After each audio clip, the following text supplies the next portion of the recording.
As far as terrorism goes,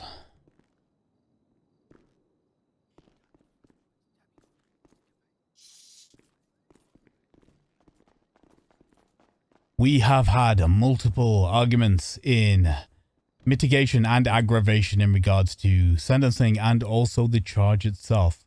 The question before me today ends up becoming, do I believe that because some motherfucker no-balls you into doing it, that is a defense? The council said multiple times that a reasonable man would not do what Dr. Turk did. I don't disagree.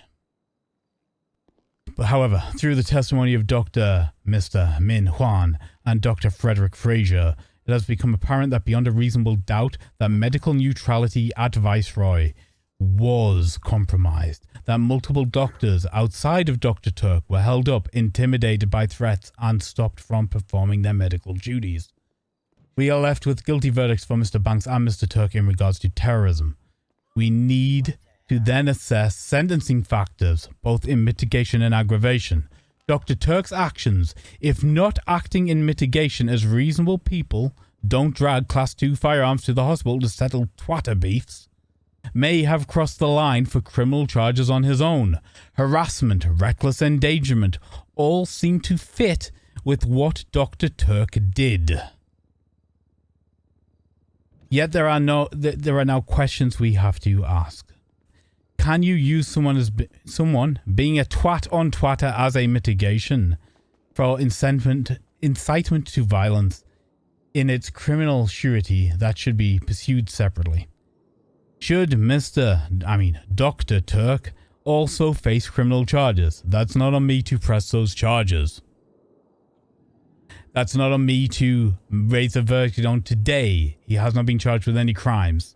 What I am saying is, Dr. Turk, your actions and your behavior were possibly criminal, and I can't help but at this point that out and say you were a grade A dickhead. Terrorism deals with the actions on a state level, and as an institution, Viceroy was medically compromised in its ability to perform medical tasks.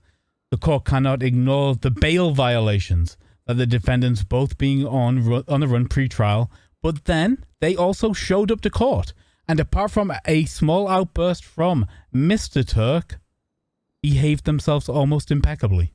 I have no complaints about Mr. Banks or Mr. Turk. I almost then see this as a wash, and I'm happy to go with a standard sentencing that was requested by the UPD of $7 and $7 and $1 million from each defendant. I'm not going to stretch and go above and beyond despite their bail violations. I don't think it's necessary.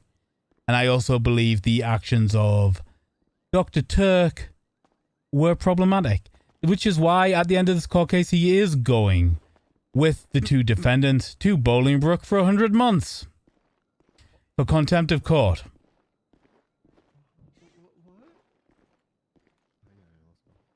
That's it. I will now get the defendants billed and they can be placed in custody. Your Honor.